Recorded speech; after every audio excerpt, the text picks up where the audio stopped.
Assalamualaikum warahmatullahi wabarakatuh. Selamat pagi anak-anakku semua. Semoga tetap semangat selalu dalam belajarnya ya.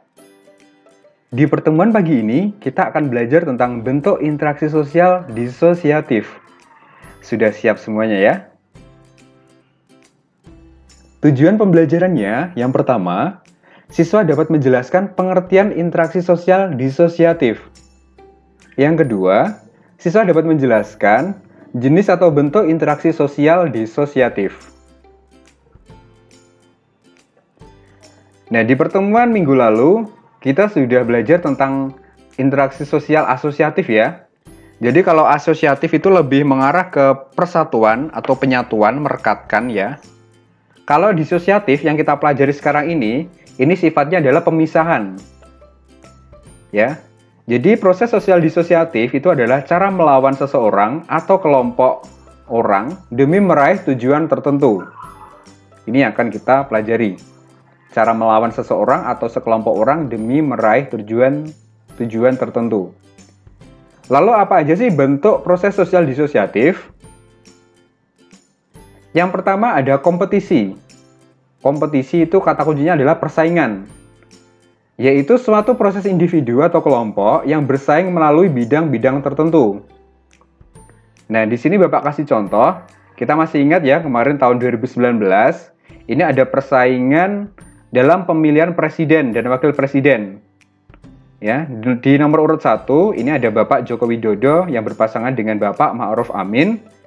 Ini berkompetisi dengan pasangan nomor urut 2, yaitu Bapak Prabowo Subianto dan Bapak Sandiaga Uno, ya. Ini adalah kompetisi ya, atau persaingan dalam hal pemilihan presiden dan wakil presiden di Indonesia. Lalu yang kedua ada kontravensi. Apa sih kontravensi itu? Kontravensi itu adalah sikap yang ditandai ketidakpuasan seseorang, perasaan tidak suka yang disembunyikan, atau kebencian atas kepribadian seseorang. Ya, jadi kontravensi ini sifatnya itu cenderung rahasia ya, atau disembunyikan. Tidak suka atau perasaan tidak puas terhadap orang lain. Nah, di sini Bapak kasih contoh. Ini ada operasi patuh yang dilakukan oleh aparat kepolisian. Nah, jika seseorang tidak suka dengan operasi patuh ini dan perasaan tersebut itu disembunyikan, ya, tidak diutarakan, itu adalah contoh dari kontravensi. Mungkin ada pengendara yang tidak suka karena tidak memiliki SIM misalkan, sehingga tidak suka dengan adanya kegiatan ini. Sehingga pengendara tersebut tidak suka sama polisi. Nah, itu adalah contoh dari kontravensi, ya. Ketidaksukaannya itu disembunyikan ya, atau tidak ditampakkan. Itu adalah contoh dari kontravensi.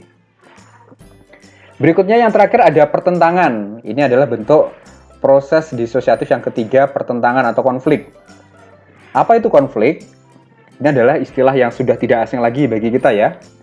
Pertentangan atau konflik itu adalah suatu proses di mana individu atau kelompok berusaha untuk memenuhi tujuannya dengan jalan menentang pihak lawan yang disertai dengan ancaman dan kekerasan.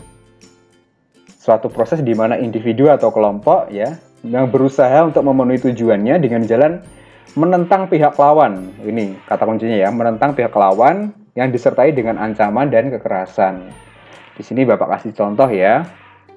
Nah, anak-anak bisa lihat sendiri, ini ada dua orang yang sedang berkonflik. Nah, sekarang coba tebak ya. Apa yang dilakukan pemuda ini itu termasuk yang mana? Termasuk yang persaingan, kontravensi, ataukah pertentangan? Jawab di kolom komentar ya.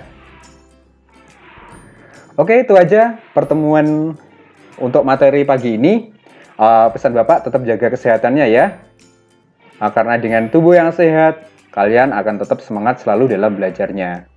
Oke, Bapak akhiri pertemuan sampai di sini. Wassalamualaikum warahmatullahi wabarakatuh.